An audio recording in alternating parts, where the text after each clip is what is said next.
কাস্টমারদের ভালো চায় জিও, বাদ সাধছে এয়ারটেল এবং ভোডাফোন আইডিয়া।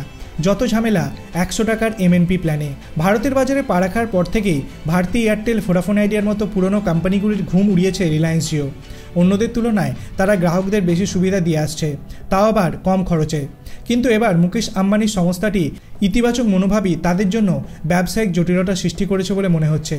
আসলে জিও সম্প্রতি ভারতের telecom regulatory body try, telecom regulatory authority of ইন্ডিয়ার সামনে মোবাইল নাম্বার পোর্টেবিলিটি সম্বন্ধে একটি নতুন পরিকল্পনা পেশ করেছিল, যেখানে পোস্টপেড কানেকশানে 100 টাকার বিল বকেয়া থাকলে এমএনপির কানেকশন পোর্টের সুবিধা দেওয়ার প্রস্তাব দেওয়া হয়।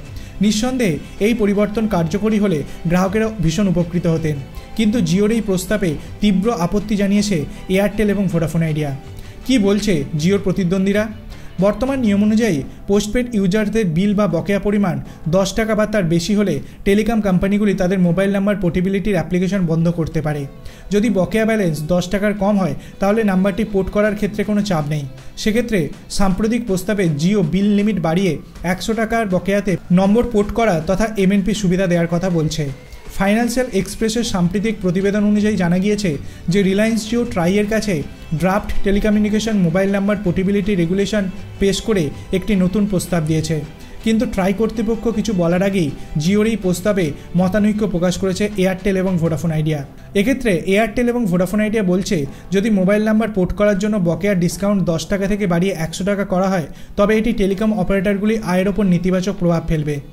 এতে তাদের রেভিনিউ তো কমবেই, অন্যদিকে গ্রাহকদের মধ্যে বহির্গামিতা অর্থাৎ কানেকশন প্রোভাইডার পাল্টানোর একটা প্রবণতা দেখা যেতে পারে।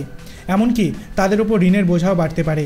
যদিও জিও যুক্তি দিয়েছে নন হাই পেমেন্ট ডিসকাউন্ট বা এনপিডি লিমিট হলে বা এনপিডি লিমিট 100 টাকা হলে পোস্টপেড গ্রাহকেরা উপকৃত হবেন, কারণ বর্তমান প্রক্রিয়াটি জটিল এবং সময় সাপেক্ষ।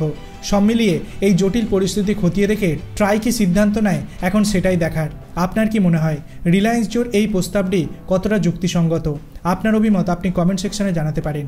ভিডিওটি ভালো লাগলে লাইক করবেন, চ্যানেলটিকে সাবস্ক্রাইব করতে ভুলবেন না। ধন্যবাদ।